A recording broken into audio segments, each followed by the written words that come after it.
market itu ada 5. Yang pertama itu ada kualitas. Kualitas itu yang contoh kenapa iPhone laku. Harganya mahal, kenapa iPhone laku? Karena dia suka sama kualitas. Yang kedua itu adalah kuantitas. 1 minggu setelah Lebaran, SNB siang 1 tamu pun tidak ada. Kemana ini manusia? Apa pada nggak makan? Ada, jangan sampai salah buat program. Kenapa? Contoh misal diskon 50% all item. Yang datang itu orang nggak butuh diskon, dapat diskon lumayan katanya. Ujungnya apa? Cash kita menurun, omset kita menurun, margin kita tipis, beban produksi kita apa? Tinggi, gaji karyawan tetap.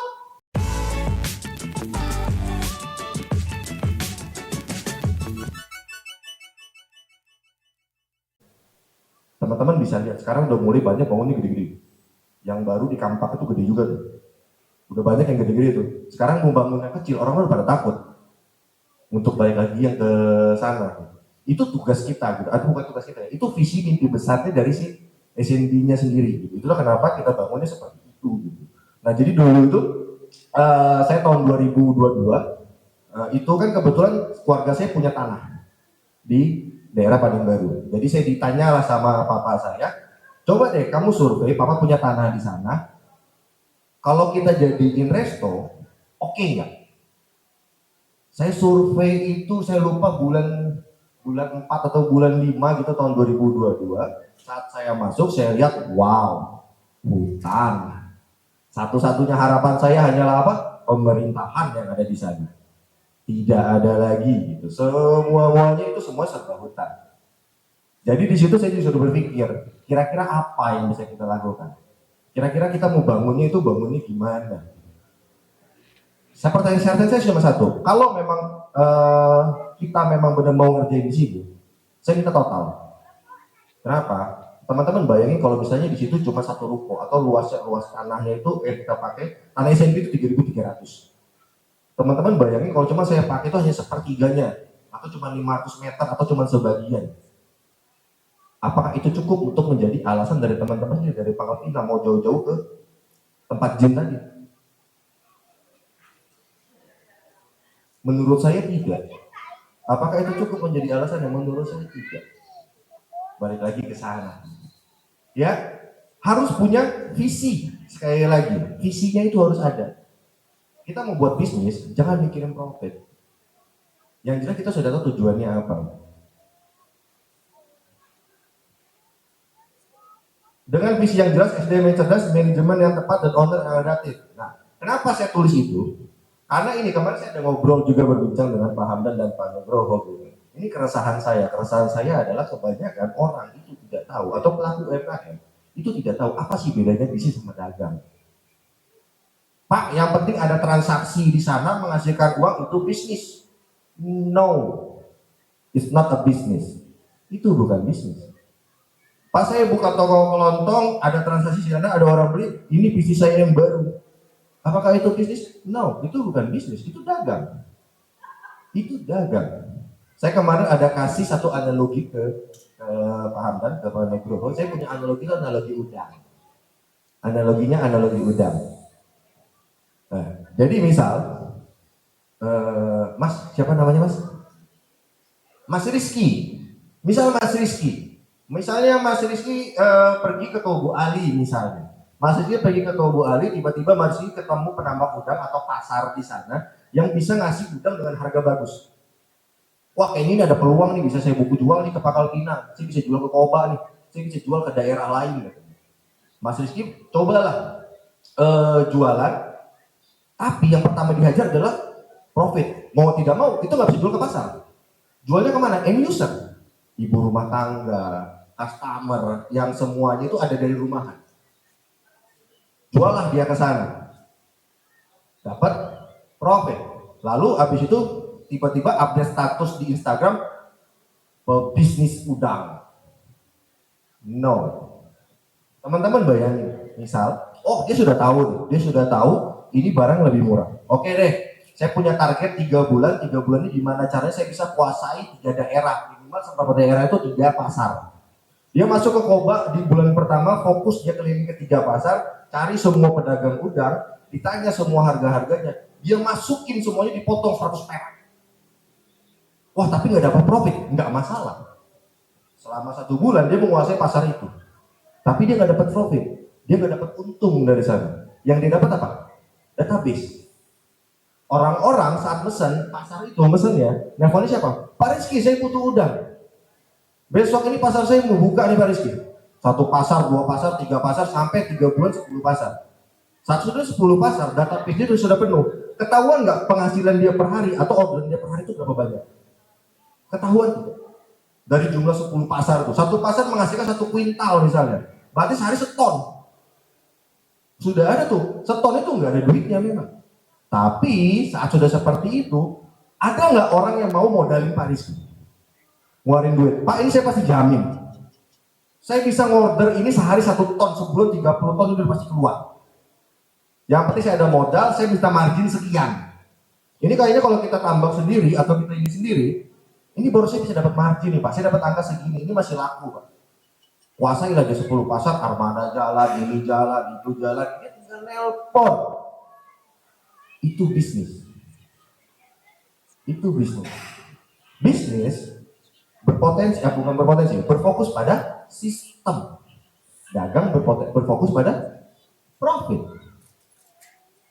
Itu yang berbeda.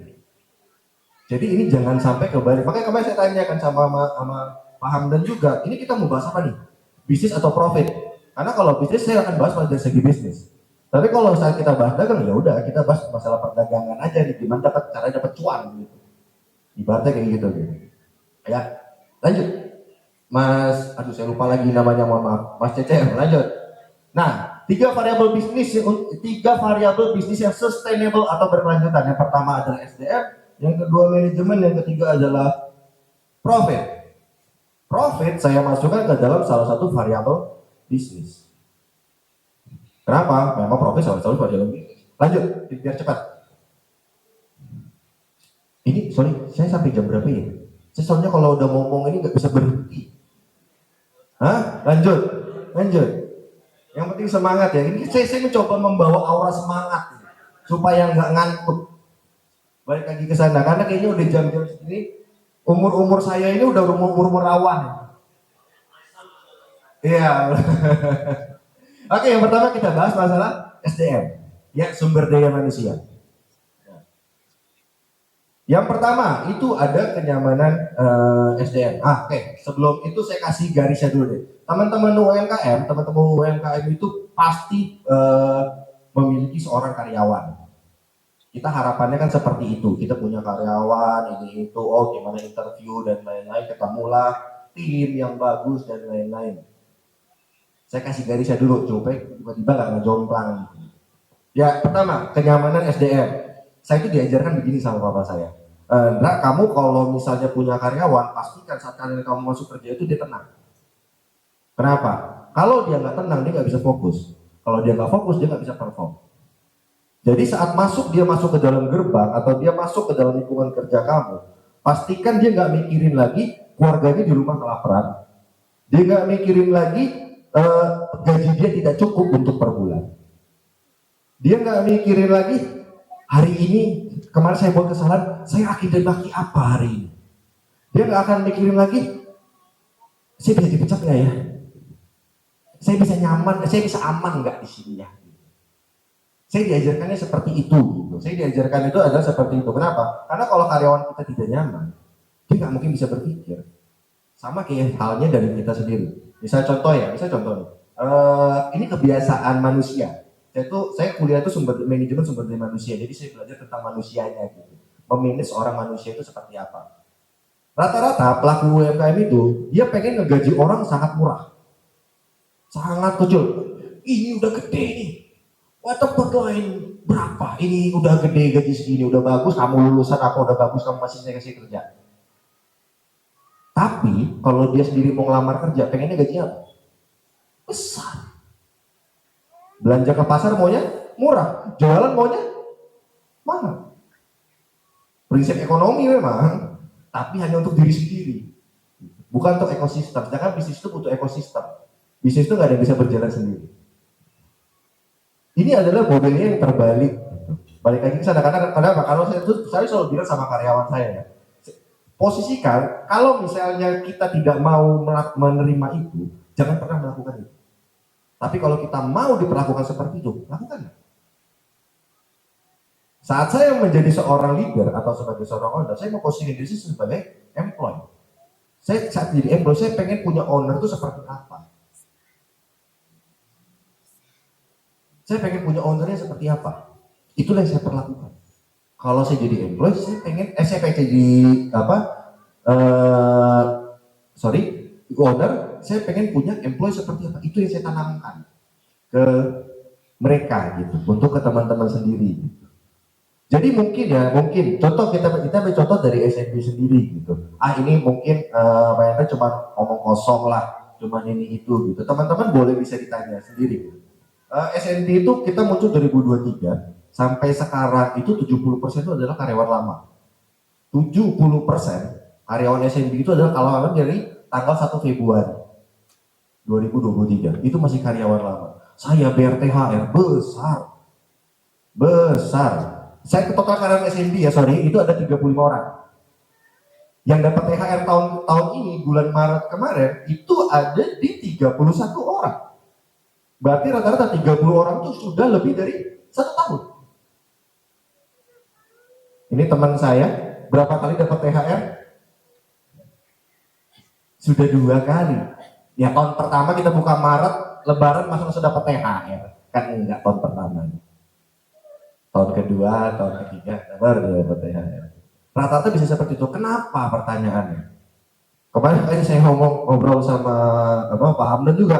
Pak Hamdan bilang, ya apakah THR-nya kecil? Mana kecilnya apa? Kita masih banyak kan awalnya THR-nya. Gede kita bayar THR.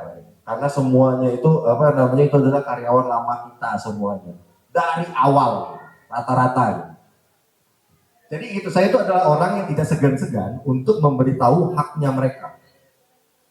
Saya dari awal selalu bilang sama mereka, kalian akan dapat apa yang kalian dapat, kalian akan dapat bonus tahunan. Betul? Kita ada jalan-jalan outing setahun sekali sudah pasti. Kemarin teman-teman tahu kami ke Bogor. Masa nggak ada yang tahu, sedih amat. Kayaknya kita buat iklannya Bang Iqbal.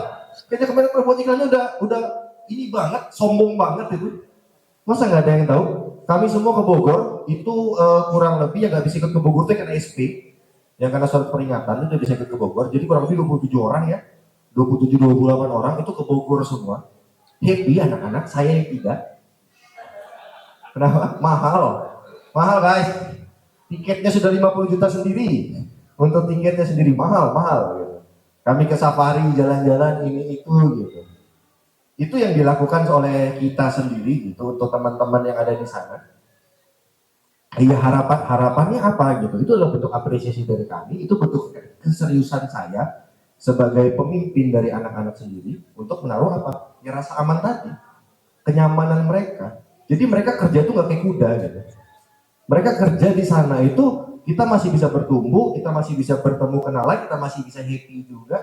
Kita makan bareng ya betul, tidur bareng. Saya balapan main go-kart sama Bang Iqbal di Cimory Bogor. Balapan go-kart sih sama Bang Iqbal. Bang Iqbal ikut kebetulan. Susah saya ngedoktrin Bang Iqbal 2 tahun lamanya baru kita tentangkan kontrak. Untuk Bang Iqbal sendiri susah 2 tahun waktu saya butuh. Jadi setelah pulang dari Bogor, Pak kayaknya saya setuju katanya. Emang syaratnya harus jalan-jalan dulu gitu. Syaratnya untuk dari Bang Iqbal susah sulit. Untuk dari sana gitu. Itu yang yang kami lakukan gitu. Pertanyaan saya adalah untuk pelaku UMKM sendiri berani tidak seperti itu memperlakukan orang lain atau karyawan seperti kita mau diperlakukan. Siapa sih yang nggak mau jalan-jalan sama bosnya? Ada yang nggak mau? Setahun sekali dapat fasilitas jalan-jalan, setahun sekali sudah kita itu ikut semua aturan di Disnaker. Karyawan saya setiap tahun itu dipastikan pasti akan naik gaji meskipun dia tidak perform. Sesuai dengan Disnaker. Kemarin 6%, betul ya? Kemarin 6%. Ya udah kita ikut 6%. Tahun kemarinnya lagi itu pas 4,5%. Kita ikut juga pas 0,5%. Naik semua. Ya memang aturannya seperti itu. Kan kita sama-sama tahu biaya itu meningkat. Kita sama-sama tahu itu semua. Pertanyaan saya adalah pelaku UMKM berani tidak melakukan itu? Kalau saya bilang itu jangan gendut sendiri. Makanya saya nge-gym. Kalau mungkin kita gendutnya sama-sama bareng-bareng gitu. Sehatnya bareng-bareng, jangan sehat sendiri. Gak bakal bisa kita sehat sendiri. Papa saya tuh bilang, rasa kita pintarnya kamu gak bisa sendirian. Kamu mau se-perform kamu gak bakal bisa sendiri. Yang kedua, perkembangan dan kesiapan SDM. Nah, ini yang benar-benar ini kegelisahan saya gitu. SMB itu sebelum buka trainingnya 1 bulan teman-teman. Dan itu saya memakan biaya kurang lebih 170 juta untuk training. Semua karyawannya. 170 juta kurang lebih kita habis untuk training selama 1 bulan. Itu belum sama gaji. Itu hanya baru beban produksi doang. Kebutuhan mereka training, kami ada outing 2 kali selama masa training. Jadi baru selesai outing, training, mukanya jelek semua, mau tidak mau kita bakar semangatnya lagi, outing lagi kami ke Batu Bedaun gitu. Itu kita masih lokal ya, kita masih lokal. Kita outing lagi itu training setiap hari itu food makanan itu kita buat semua. Nah yang sedihnya apa? Saya ngobrol sama orang kitchen saya tanya lah, untuk di sini tuh biasanya kebiasaan seperti apa sih? Kalau kalian di hire sama resto baru atau sama owner baru yang baru mau buat bisnis F&B, itu gimana biasanya? Oh biasanya gini Pak, saya nggak tahu benar atau tidak ya. Biasanya begini Pak, kami itu kami di interview saat kami diterima, owner itu ngasih menu. Saya pengen punya menu ini, coba kamu buat. Wah, kaget saya. Begitu caranya. Berarti kalau kamu keluar gimana? Berubah nggak produknya? Yang paling tahu kualitasnya siapa? Yang paling tahu resipinya siapa? Ya kan orang yang buat. Begitu. Saya punya menu SNB itu dari tahun 2022. Saya deal menu SNB itu di bulan 10 tahun 2022. Saya deal menunya. Saat menu saya sudah dapat, ini yang saya bawa. Saya bawa ke sini. Kenapa? Karena yang tujuan awal itu saya mau bawa apa yang ada di Jakarta ke Bangka. Apa yang ada di ibu kota ke Bangka. Itu yang mau saya bawa. Bangunan itu kan kayak Gulamut itu saya nyolong dari Jogja tuh. Konsepnya tuh. Jadi saya punya orang interior saya itu orang Jogja. Jadi dia punya contoh desain kafe, ini kayaknya cakep nih. Saya bangun lah, minta, ternyata mahal, itu kayunya mahal. Gitu. Saya nyesal sebenarnya gitu. Kenapa nyesal? Kalau hujan nggak bisa dipakai, kalau hujan selesai, balik lagi ke sana gitu. Itu yang saya lakukan gitu. Persiapan kami itu matang banget untuk SMB itu sebelum buka. Saya punya konsultannya sendiri, menu kita udah dapat dari sendiri. Itu menu itu saya baru deal itu dalam waktu 3 bulan sama si konsultan. Coba rombak lagi nggak cocok, rombak lagi nggak cocok, minta ini lagi sampai ini. Oleh karena itulah makanya trainingnya 1 bulan. Dan nggak cuma itu aja, teman-teman gitu. Setelah itu saya itu masih ngajar. Teman saya tahu, rata-rata anak saya ini tahu. Jadi kadang itu ada momen. Kami itu tutup jam 10 malam. SMP itu tutup jam 10 malam. Anak-anak selesai closing itu jam setengah 11 malam. Selesai closing. Setelah pulang closing, mereka itu ke rumah saya. Ngapain? Belajar. Ngitung HPP, bedah resipi, buat rencana produksi, sampai jam 2 pagi. Itu semuanya belajar. Saya setiap bulan tuh buat kelas. Ini makanya kalau Bapak Ibu ngeliat saya ngomong lancar, saya terlatih untuk berbicara. Saya tiap bulan itu buka kelas di SMG. Kemarin kita ada bahas public speaking, ada bahas ini itu. Udah leadership itu udah, anak-anak tuh udah sampai kepala dengernya. Karena hampir setiap bulan dijejelin. Kami itu ada namanya general staff meeting. Tapi kebiasaan general staff meeting itu kan harusnya, itulah kesempatan masing-masing departemen itu untuk berdiskusi. Permasalahan tidak selesaikan, ada direksi di sana, ada saya di sana. Itulah waktu untuk menyelesaikan. Tapi karena budaya di Bangka, saya takut salah ngomong. Budaya anak-anak di SMB itu, apa kalau saya ngomong nanti saya diserang balik kalau saya salah. Jadi saya diem aja. Jadi karena saat dipertanyakan semuanya pada dia, ujungnya apa saya buat jadi kuliah umum. Nggak ngapa-ngapain, kita mau bahas masalah nggak bisa, ya jadi kuliah umum aja, kita training aja di sana. Masalah perilaku lah, ini itulah, segala macam. Ya udah, jadi salah satu bentuk training yang kita lakukan. Mau tidak mau itu pasti sebulan sekali dan wajib hukumnya. Tapi kalau untuk kelas itu biasanya saya mengutamakan tim penjualan. Kalau tim produk mah nggak usah lah ikut kelas begitu. Kita belajar aja ngitung. Kita belajar ngitung aja udah. Kalau untuk tim produk mah, kita ngitung HPP itu gimana, nyari margin gimana, kita ngakalin itu gimana, ngatur cash flow gimana, udah kita nggak belajar itu aja deh. Itu saya masih ngajar sampai sekarang. Sampai detik ini saya masih ngajar. Jadi siapapun yang mau belajar itu bisa datang ke rumah. Bapak Ibu pernah nggak? Kebayang nggak? Saya pernah ya, jam 12 malam ada karyawan saya datang ke rumah saya, nangis. Laki nangis. Saya udah punya anak 2, istri saya cantik. Tiba-tiba jam 12 malam ngadeni laki-laki umur 29 tahun nangis. Kebayang nggak situasinya? Kenapa? Karena curhat masalah pekerjaan. Pak, aduh Pak, ini Pak karena Bapak karena saya banyak diajarin Bapak, saya jadi nggak boleh salah. Kalau saya salah dikit itu langsung dicecar ini itu.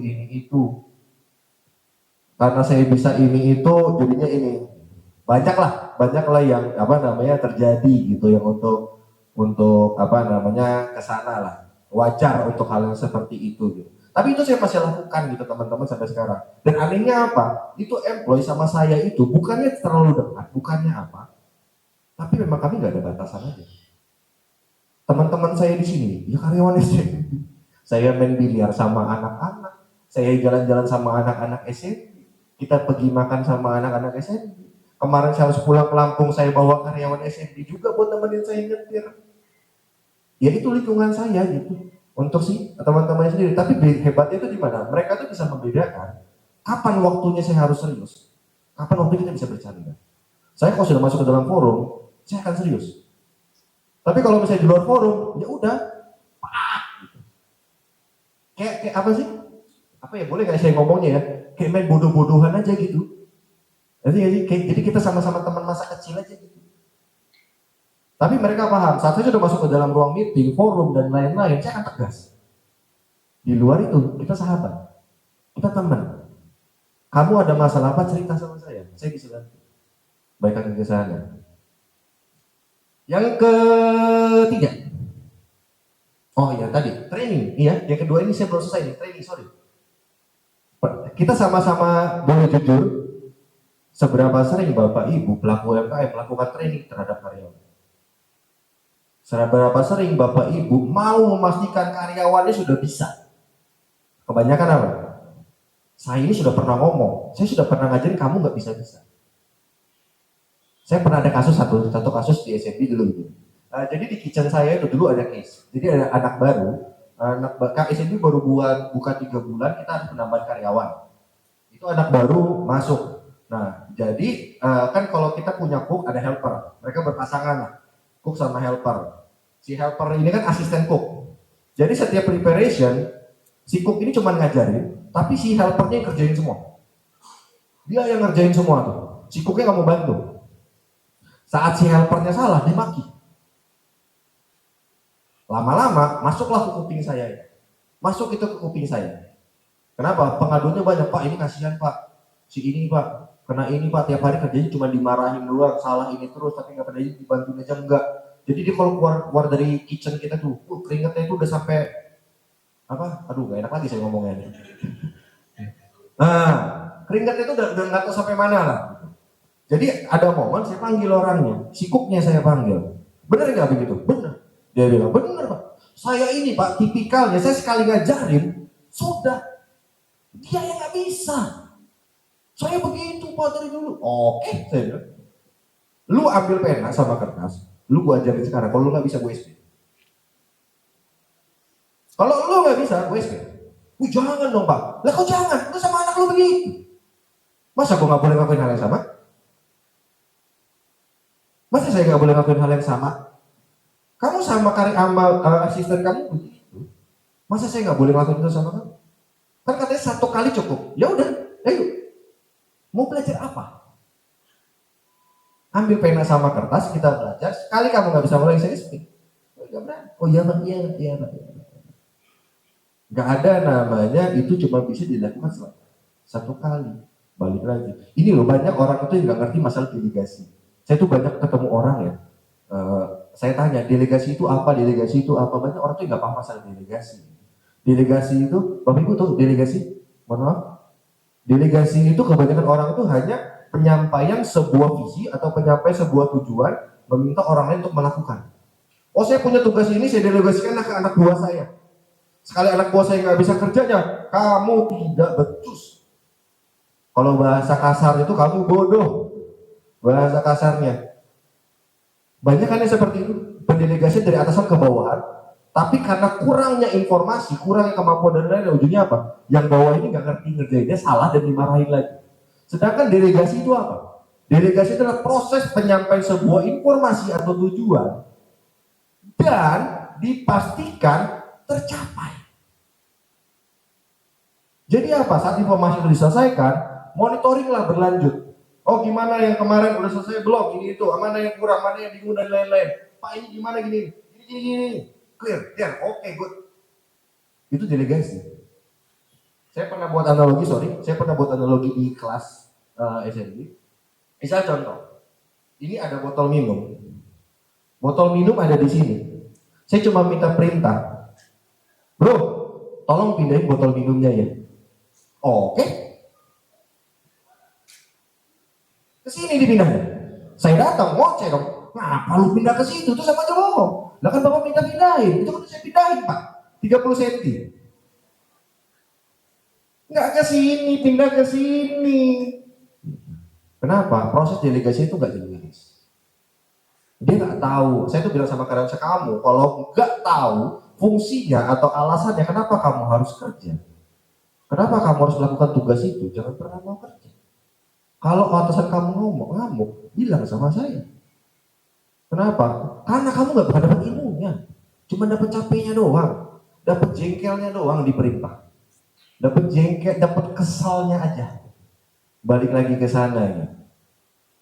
Ya, lanjut yang ketiga, kebutuhan SDM. Nah, ini kebutuhan SDM. Saya ngobrol, oh Pak, kalau training begitu bagaimana kalau karyawannya keluar? Yang mana saat mereka sudah dapat ilmunya, mereka hilang, mereka langsung berganti ke sana, berganti ke sini. Ya udah nasib, itu namanya resiko. Kalau dari awal sudah transaksi seperti itu, takut rugi, ya jangan diajarin. Biar karyawan kamu nggak ada yang bisa perform. Itu namanya resiko. Kenapa gitu? Itulah makanya saya sebut poin ketiga, kebutuhan SDM. Kebutuhan SDM itu apa? Value. Banyak orang dari banyak, saya kalau sebut bakal lah, takut saya salah.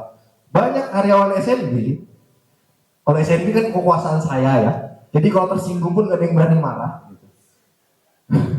Jadi banyak yang karyawan SMB itu, mereka itu bukan gak bisa kerja, tapi gak ngerti cara kerja. Banyak orang itu yang gak tahu nama jenjang karir. Jadi saat melamar pekerja itu yang dicari apa? Ya kayaknya gue bisa kerja itu di mana ya? Kayaknya posisi ini gue masuk nih. Ini gampang nih, saya bisa nih ngerjain ini nih. Saya daftar di sini ah. Tapi bukan, saya pengen jadi apa ya? Passion saya di mana? Kemampuan saya di mana ya? Saya mau lihat 10 tahun lagi saya jadi apa? Saya harus mulai dari mana? Bukan begitu. Tapi terbalik. Ah, security kosong, security ah. Security service kosong, security service ah. Tapi sekali kita disuruh jadi manajer misalnya, yang gampang tuh jadi manajer deh. Wah nggak berani, berat, tugasnya berat, tanggung jawabnya berat, ini tuh yang berat, soal ini berat, itu berat. Ini apa namanya true story dan ini funny story sebenarnya. Jadi saat kalau teman UMKM di sini pasti relate, saat interview di sini tuh serem. Saya proses interview SNB itu seramnya itu apa gitu. Balik lagi yang ke tadi gitu. Yang saya lihat itu adalah value-nya sendiri, value dan inisiatif. Tapi di sini kebanyakan kurang dari sananya. Saya butuh posisi head chef, pemimpin kitchen. Ceritanya, banyaklah yang ngelamar dari restoran-restoran bagus yang ada di sini. Minta gaji 2 digit. Saya punya kemampuan, keahlian, pengalaman, dan lain-lain dari dia. Oke. Bisa masak apa? Bisa ini, bisa itu, saya minta ini. Bisa ngitung nggak? Nggak bisa ngitung. Terus caranya kamu ngentuin kos gimana? Bos yang nentuin. Saya cuma taunya masak. Pertama, yang kedua, bisa nggak ngitung? Bisa Pak, bisa. Saya bisa ngitung. Oke, saya kasih pena sama kertas. Kamu punya menu andalan apa? Saya punya menu andalan ini katanya. Oke, harga jual yang menurut kamu pantas itu berapa? Dia bilang 50.000 sekian. Oke, 50.000 sekian. Coba kamu buat, hitungin kasih saya itu kan. Berapa untuk harga modal kamu buat satu ini? Bedah resipinya. Kalau orang kitchen harusnya tahu. Bedah resipinya. Oke, dia buat pakai pena, saya nggak tahu tulis apa. Tahu nggak harga modalnya berapa yang dikasih saya? 150.000. Harga jualnya 60.000. Ini true story. Di situ saya mau kena serangan jantung. Astaga Tuhan, gitu. Ini bagaimana kitchen saya berjalan. Teman-teman harusnya tahu kenapa saya training, kenapa saya masih ngajar, karena itulah alasannya. Gitu. Ya, kebutuhan SDM value. Orang itu butuh value gitu. Kita itu punya karyawan yang pasti punya rasa haus. Rasa haus dalam artian, saya bisa apa lagi ya? Oh ternyata saya bisa loh di sini. Jadi kayaknya saya bisa pelajari ini lagi deh. Yang saya cari itu apa? Rasa haus mereka supaya apa? Kalau saya keluar, saya nggak akan dapat ilmunya lagi. Saya nggak akan ketemu orang kayak Pak Hendra lagi. Yang bisa ngasih ilmu saya, ngasih bimbing saya, ngasih ini tuh. Saya kurang mungkin dapat gaji lebih tinggi. Tapi belum tentu saya bisa diajari. Belum tentu saya bisa hidup dari sana. Value-nya, mereka tuh butuh jenjang karir, mereka tuh butuh pengetahuan. Step by step-nya seperti apa. Teman-teman di sini, Pak Hamdan pun tahu. Gitu. Saya tuh punya selebgram sendiri. Saya yang buat sendiri, saya yang create sendiri, saya yang orbiting sendiri. Ada yang tahu? Tahu selebgramnya SNB, Aichi, Uchi? Uchi tahu? Betul ya? Itu kan selebgram hasil. Jadi gini, ceritanya itu saya tuh gelisah. Saya tuh nggak ada yang cocok sama selebgram di sini. Kenapa? Secara value, itu value-nya nggak ada yang cocok dengan saya gitu. Maksudnya nggak ada yang cocok menurut saya untuk menggambarkan si SNB-nya sendiri. Kenapa? Karena rata-rata monoton semuanya sama. Oleh karena itu, kayaknya saya mau buat selebgram sendiri. Saya mau ciptain selebgram sendiri.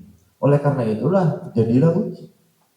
Sebagai selebgram, pertumbuhannya masif. Setiap hari naik 100 followernya. Orang kiranya beli followernya. Kerja setengah mati, tanya. Waktu kerjanya setengah mati saya. Mikirin konten segala macam. Bahkan sampai nego sama brand, saya masih negoin. Kenapa? Dia nggak bisa ngomong sama brand. Dia takut. Ngobrol sama brand itu dia takut. Jadi kalau misalnya, oke, ini kerja segini, angka segini ya gitu. Oh ya. Dia nggak bisa. Kalau saya nggak bisa. Mau pakai Wani Piro. Berapa duitnya? Mampu bayar berapa? Gila, ini anak saya susah nih, saya gedeinnya nih. Masa dibayar cuma segini? Tinggi dikit lah. Saya masih ngurusin, itu saya masih ngurusin sampai sekarang. Itu namanya value. Dia yang orang bukan siapa-siapa, tiba-tiba jadi ada hasil. Balik lagi ke sana. Itulah yang jadinya namanya apa? Rasa hausnya ke sana. Yang kedua apa? Realitas. Bapak Ibu pasti punya karyawan kesayangan. Ini performanya bagus, wah disiplin banget dari awal sampai akhir masuk ini gak pernah buat salah dan lain-lain. Tapi at the moment dia harus memutuskan untuk keluar. Kenapa? Biasanya terbentur sama realitas. Tiba-tiba dia sudah punya, dia mau menikah, butuh uang lebih besar, tapi kita nggak bisa kasih lebih tinggi. Atau tiba-tiba dia udah punya anak, dia ngerasa ini kayaknya berat banget, anak saya udah mau sekolah. Udah kebentur dia sama realitas. Mau sesayang-sayangnya sama kita, mau seterima-terima kasihnya sama kita, dia merasa kita sangat berjasa sama mereka. Tapi saat realitas sudah kebentur, mau tidak mau mereka harus keluar. Saya harus mencari ini jalan baru deh Pak. Kenapa? Karena saya nggak cukup untuk anak saya segala macam bla bla bla bla. Pasti ada saya yakin lah. Bapak Ibu juga kalau memang ada kesempatan, kalau misalnya di dalam kondisi punya anak dan lain-lain, tapi tidak memiliki kemampuan untuk menghidupi anak, kan kita pengen maunya tuh anak tuh sekolahnya bagus, makanannya cukup, sehat, segala macam, ini itu susu formula aja maunya yang 400.000 kalau bisa. Jangan yang 25.000 tuh, serem. Itu susu formula pakai kental manis itu. Udah pasti udah ke sana gitu, maunya semua fasilitas terbaik. Terbenturlah ke sana, mau tidak mau apa, mereka keluar. Kenapa? Karena tidak dipikirkan dari awal. Tadi udah disinggung sama Pak Hamdan. Saya buat ayam goreng Pak Dewa. Itu untuk teman-teman saya. Untuk saya buat ayam goreng Pak Dewa. Tadi saya cerita, Bang Iqbal butuh waktu 2 tahun. Kapanpun dia bisa keluar. Saya buat ayam goreng Pak Dewa. Sama saya kerjanya. Hidup mati dia sama saya. Udah gak bisa kemana-mana. Gak bisa kemana-mana udah. Bang Iqbal, Kenapa? Saya tahu, saya susah nyari kualitas lain selain Bang Iqbal. Saya bisa bonding sama Bang Iqbal itu butuh waktu 1 tahun untuk menyampaikan sebuah mindset. Bang Iqbal baru bisa mengikuti pemikiran saya itu selama 1 tahun prosesnya. Dan saya kalau bisa kehilangan Bang Iqbal, saya menjadi orang lain lagi. Capek saya ngulangnya. Mau nggak mau apa? Oh, ayam goreng. Saya punya bisnis, saya butuh ini itu dan lain-lain. Oh, ada Pak Dewan, saya masukinlah simbol Pak Dewannya, diajak, udah saya ajak, dia keluarin duit lebih untuk modal. Tapi dia nggak bisa lari dari saya sekarang. Itulah ayam goreng Pak Dewan. Ya. Itulah makanya itu salah satu yang saya lakukan. Kenapa? Pasti one day Bang Iqbal akan ketemu realitas. Tiba-tiba ada F&B lain atau perusahaan lain yang minta dia menetap, ngasih angkanya bagus, yang saya nggak bisa kasih. Pergi nggak? Pergi lah. Bininya lagi hamil, anak kedua. Bentar lagi.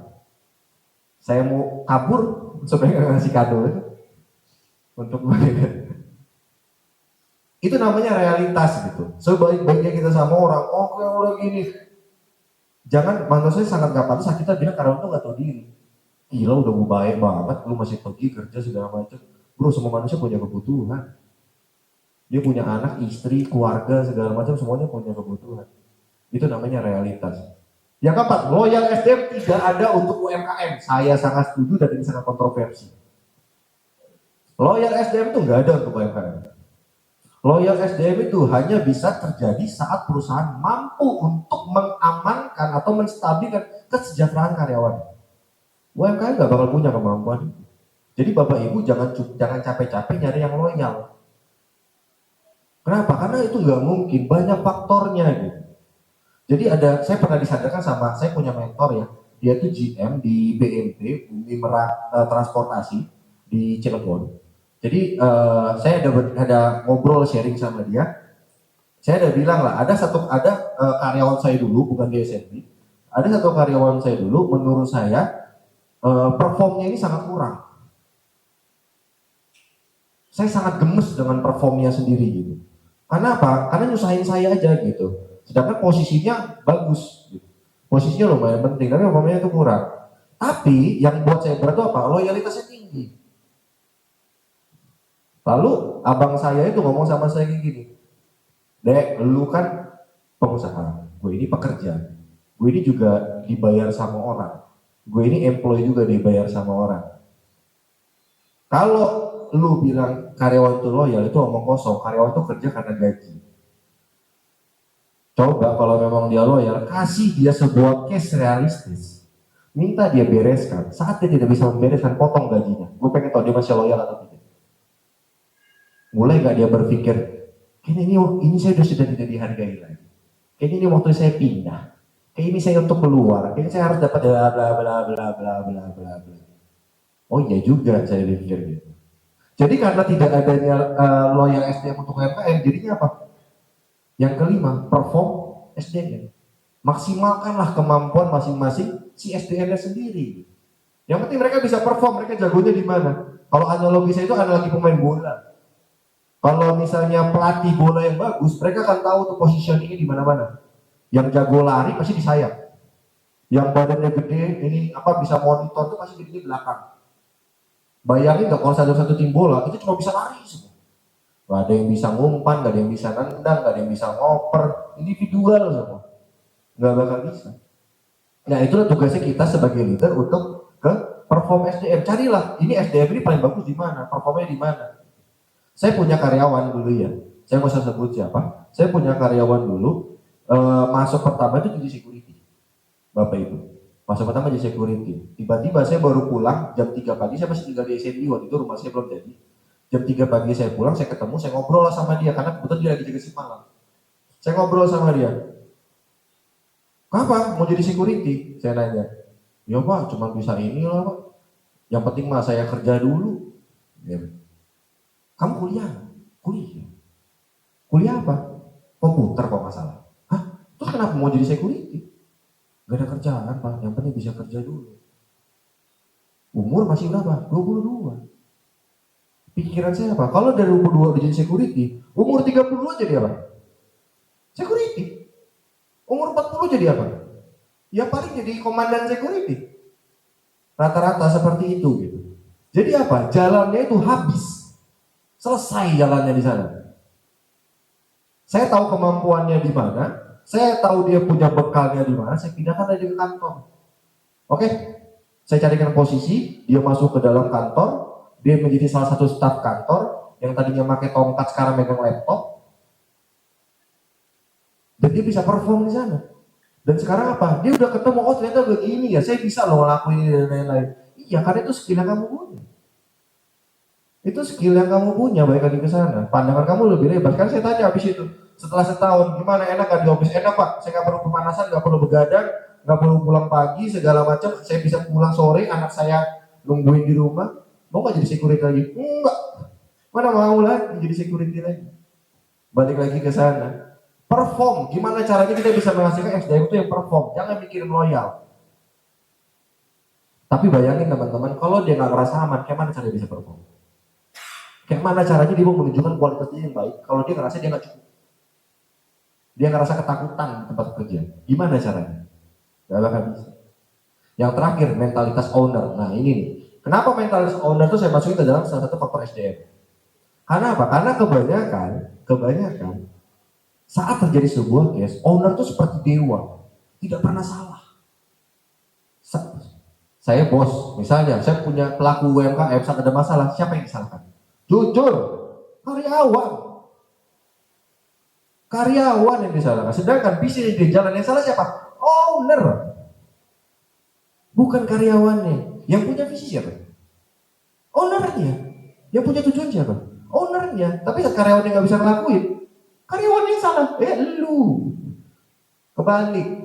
Kenapa itu? Makanya saya masukkan mentalitas owner sebagai salah satu sumber daya manusia yang ada di dalam sebuah tim. Jangan kita punya percaya karena saya owner, saya punya uang, saya punya usaha, kalian harus nurut. Ya kalau salah mah salah aja. Kalau nggak ngerti bilang aja, nggak perform bilang aja. Jangan pernah ragu untuk meminta. Saya tuh jadi orang yang paling sering minta maaf. Kalau saya telat saya minta maaf. Saya tuh paling takut telat. Nah saya senang dari mereka lagi ya. Ini biar Bang Iqbal makin dekat sama saya. Jadi saya senang sama Bang Iqbal apa? Satu-satunya orang yang kerja sama dengan saya yang nggak pernah itu Bang Iqbal. Saya itu sangat on time orang. Saya punya janji jam berapa, saya usahakan setengah jam sebelum itu saya udah di sana. Kalau saya harus telat, saya pasti bilang, saya ada masalah ini, mohon maaf.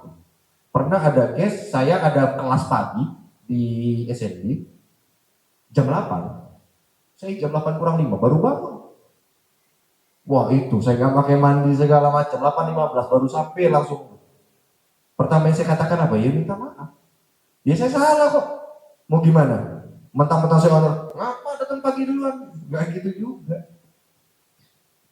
Jadi saat ada masalah, coba biasakan, coba cermin untuk diri sendiri. Karena di sini saya anggap pelaku UMKM semua gitu. Cermin untuk diri sendiri. Kita sudah perform belum? Kita sudah totalitas belum? Apa ya yang salah dari kita ya? Kayak mana hubungan kita sama yang lainnya? Kenapa dia nggak mau perform dan lain-lain? Kenapa masa ini terulang kembali? Kenapa dia melakukan kesalahan yang sama ya? Coba berkaca dulu sama diri kita sendiri gitu. Maksud saya, karena kebanyakan orang seperti itu. Jadi menyalahkan yang lain dulu dibanding dirinya sendiri. Itu namanya mentalitas owner yang adaptif, adaptasi, mampu beradaptasi. Contoh kayak misalnya sekarang, apa yang dilakukan SNB sekarang? Setelah itu, saya nyari Pemprov kemana? Nggak muncul dia. Pemprov baru muncul itu bulan kemarin kalau nggak salah Pemprov. Iya bulan kemarin baru muncul tuh. Akhirnya datang juga gitu. Benar itu benar-benar itu. Saat kondisi seperti itu, teman-teman bayangkan atau bapak ibu bayangkan kalau misalnya saya marahin karyawan, kayak mana sih kerja nggak bisa segala macam nggak bisa, ekonomi sulit, mau gimana semuanya terbentur semua. Lalu apa yang kita lakukan? Kita lagi pembangunan gila-gilaan. Indoor kita lagi rapihkan. Indoor kita, teman-teman tahu ya indoornya SNB itu kan semi indoor. Yang di luar BAB, itu kita lagi pembangunan, kita lagi pasang full kaca semua, AC, interior, kursi dan lain itu lagi kita perbaiki semua. Harapannya untuk apa? Untuk memudahkan teman-teman yang untuk berjualan. Jadi alasan baru, customer tuh mau datang lagi ke SNB, pengen melihat perubahannya apa sih? Kenapa itu harus dilakukan? Ya kalau bukan kita yang ngelakuin, ya bisa, emang karyawan bisa ngelakuin itu. Tiba-tiba ada, kita patungan gaji, kita bangun musola yang lebih bagus di sini yuk. Mungkin? Enggak mungkin. Yang bisa waktu itu siapa? Yang punya power siapa? Ya orang. Mau tidak? Inovasinya dilakukan tidak? Mereka ke sana. Ya, ini panjang loh. Hah? Apa tuh? Sudah masuk sini tanya jawab? Oke deh kalau gitu. Ini saya singkat ya, sorry. Next, sebentar. Saya minta waktu 5 menit, saya singkat. Oke, yang selanjutnya ini adalah masalah struktur. Saya panjang sebenarnya makanya kalau ngomong. Karena saya itu kalau ngomong ya saya itu nyari iya juga ya. Itu yang saya cari. Jadi audiens saya itu harus dapat iya juga benar juga ya.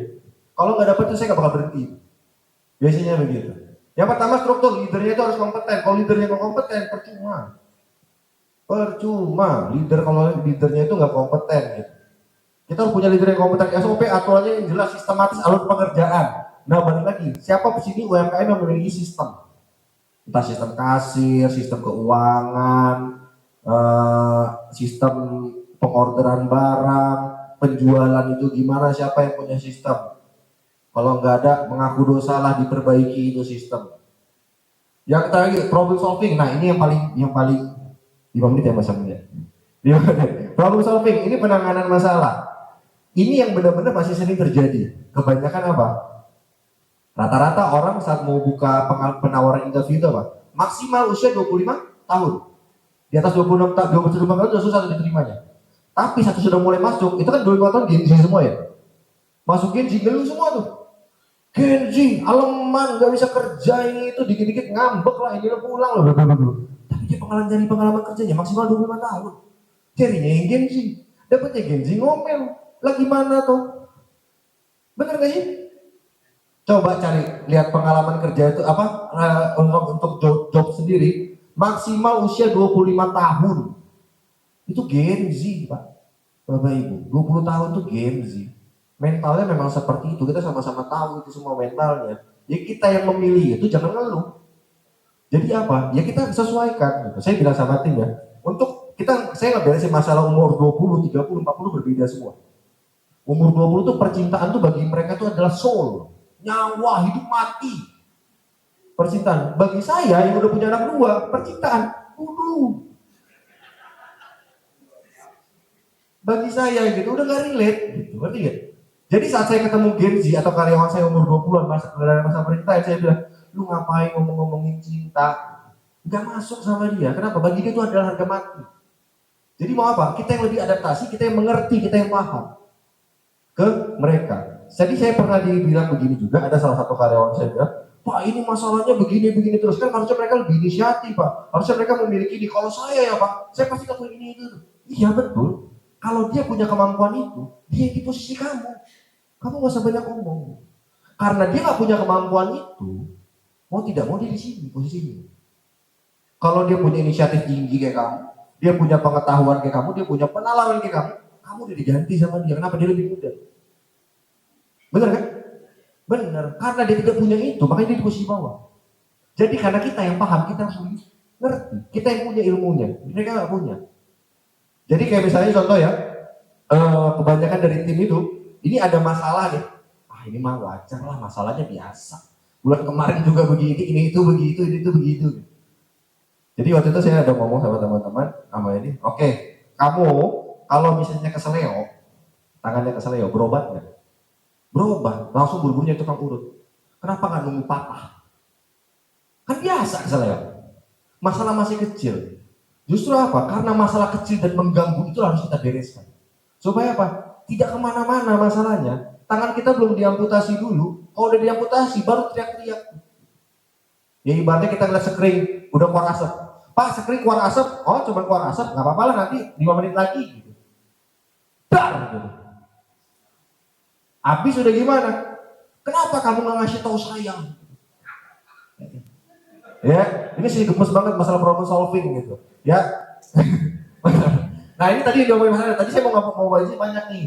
Makanya harusnya kita masukin ke BISTEF ini sebenarnya. Jadi waktu saya panjang. Ini masuk cash flow nih. Cash flow itu ada pengaturan keuangan. Nah pengaturan keuangan itu ada pengeluaran dan pemasukan. Jangan sampai pengeluaran dan pemasukan itu nggak berimbang. Ada pembagiannya. Ada namanya HPP, harga modal penjualan. Ada namanya overhead.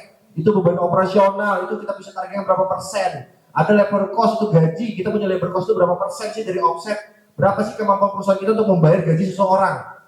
Itu bisa kita hitung semua, ada perhitungan sistematisnya. Kalau mau belajar sama saya, bayar. Nggak bercanda. Bercanda ya? Nah, karena nggak ada yang ketawa, saya bilang bercanda. Gitu. Nggak, itu bercanda Bapak Ibu, mohon maaf. Gitu. Ya, lalu ada pembelanjaannya lagi. Kita belanjanya gimana, pengaturan pembelanjaan gimana, stok barang kita gimana, barang fast moving apa slow moving. Itu berbeda cara pengorderannya, cara penyimpanan dan lain-lain. Ada barang yang mudah rusak, tidak rusak. Gimana cara pengaturannya? Wah, itu teman saya ahlinya. Lalu ada rencana produksi. Rencana produksi itu apa? Kita merencanakan beban operasional kita yang kita targetkan. Kita punya rencana, misalnya contoh, saya punya modal 50 juta. 50 juta ini bisa menghasilkan berapa banyak? Apakah 150 juta, 250 juta, 300 juta?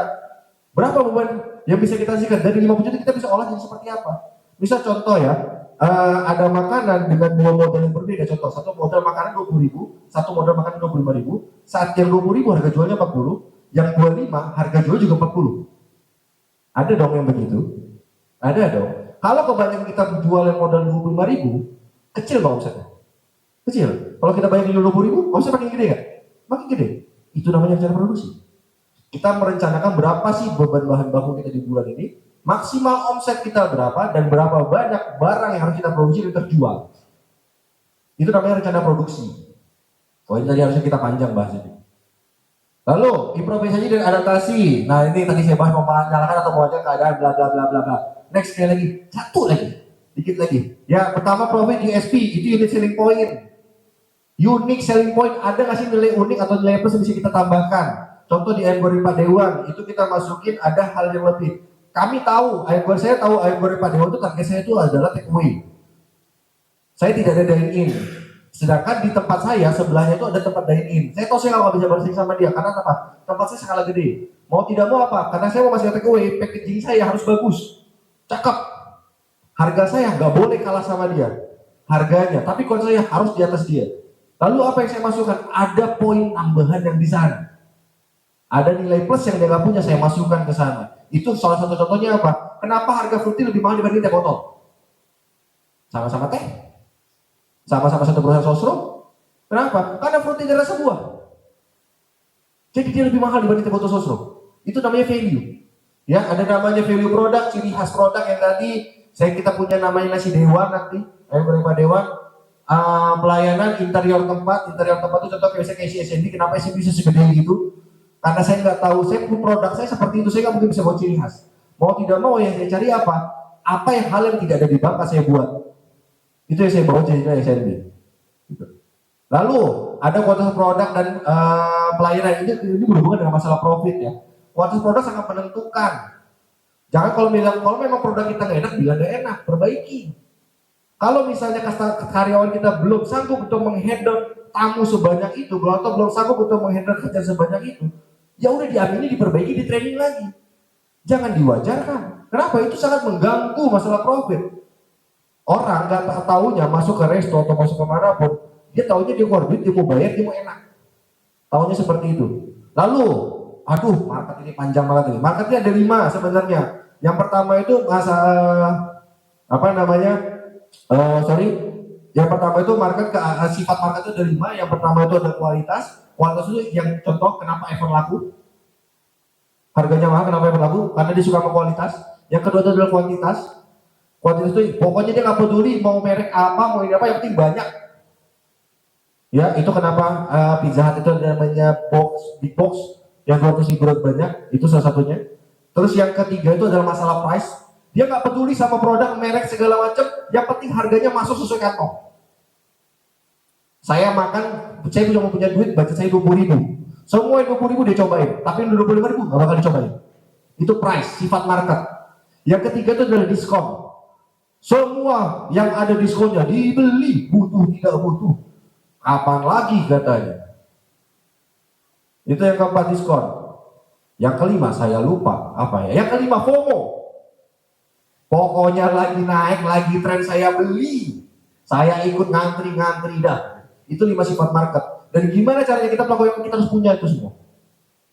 Kita harus punya itu semua. Kita manfaatkan sifat mereka kita punya. Kita punya apa? Kualitas kah? Kita punya kuantitas kah? Kita punya price kah? Kita bisa ngasih diskon kah atau dan lain-lain. Nah, diskon itu musuh saya tuh diskon. Saya nggak suka sama diskon. Karena diskon itu buat pelaku UMKM rugi. Diskon. Lalu program analisa keadaan dan kebutuhan itu bisa kita contoh kasusnya apa? Contoh kasusnya kemarin kita sama-sama tahu ya, di bulan setelah Lebaran itu tiba-tiba masuk ke dalam berita masyarakat Bangka kebanyakan itu melakukan jual transaksi di Pegadaian atau pendapatan Pegadaian naik. Ada yang baca di Bangka Pos. Pendapatan Pegadaian naik. Saya cek ke pasar untuk selama 1 minggu setelah Lebaran, SN di siang 1 tamu pun tidak ada. Kemana nih manusia? Apa pada nggak makan? Nggak mungkin dong. Saya ceklah keliling jam 12, ternyata sebelah saya ada rumah padang, ada penuh mobil. Penuh mobilnya. Berarti apa? Mereka tetap butuh makan, tapi kemampuannya berkurang. Betul? Kemampuan mereka tidak itu berkurang. Jadi karena itu, saya tahu nih, mereka cuma punya kos sekian. Kalau di pasar KSN, mereka kan keberatan. Mau tidak mau apa? Jadinya apa? Saya buatlah paket makan siang khusus makanan. Dengan harga berapa? 30.000 juga. Habis itu saya baru napas. Muncullah. Tiba-tiba ada yang inilah. Sampai kita 21 April juga sama. Kemarin paket Kartini saya nyontek dana beredar tuh. Beli dana beredar tuh beli 2 dapat 5, saya beli 3 dapat 5. Saya nyontek dana beredar. Dan itu juga lumayan works. Nilai konsumsi mereka itu terbantu. Yang mereka tadinya makan beli contoh ya, mereka 5 orang, mereka cuma punya budget 300.000 misalnya. Kalau di sini harus 500, nggak bisa 300. Sombong saya nih. Harus tuh. Jadi karena seperti itu 300.000 mereka bisa makan. Jadi apa? Tetap datang. Dibanding saya ke kafe lain kayak Sandy aja udah. Sama bisa dapatnya begitu juga. Yang tadinya ini cuma kos berlima jadi kos bertiga. Bagi-bagi tuh mereka 300.000 bagi 5, 60.000 seorang. Mereka ingin ke sana. Itu biasa kita lakukan. Sesuai dengan apa? Keadaan. Jangan sampai salah buat program. Kenapa? Contoh misal diskon 50% all item. Yang datang itu orang nggak butuh diskon, dapat diskon. Lumayan katanya. Ujungnya apa? Cash kita menurun, omset kita menurun, margin kita tipis, beban produksi kita apa? Tinggi. Gaji karyawan tetap balik lagi ke sana. Nah, yang kelima, ini media atau marketing. Nah, ini bagi juga orang-orang itu tidak tahu. Apa sih bedanya alat marketing sama digital marketing atau strategi marketing? Misalnya contoh, apa rencana marketing lu bulan ini gitu? Kayaknya saya mau endorse ini, saya akan posting di Facebook, segala macam, Instagram, dan lain. Ini akan saya posting. Itu bukan strategi marketing. Selebgram, Instagram, Facebook, apapun itu adalah alat marketing. Alat marketing yang kita pakai untuk menyampaikan apa? Cerita yang kita buat dari strategi marketing yang kita desain secara digital. Kita buat ceritanya, kita masukkan ke dalam alat marketing itu. Jadilah strategi marketing. Ini kemarin saya ngomong sama Mas Hamdan juga nih. Wah, saya sangat tertarik nih sama masalah digital marketing. Ini saya mau nih kalau misalnya kita bahas nanti lebih lanjut ya, Mas Hamdan, masalah untuk digital marketing sendiri. Mungkin nanti ya gitu. Kalau mungkin nanti kapan ada kesempatan kita bahas untuk masalah digital marketing. Cuma kalau bisa waktu saya panjang, kenapa? Karena mulut saya nggak bisa berhenti. Sampai sekarang saya masih belum bisa berhenti. Oke ya, saya serahkan ke Pak Hamdan dulu. Oke, terima kasih teman-teman semua. Terima kasih teman-teman. Sampai berdiri.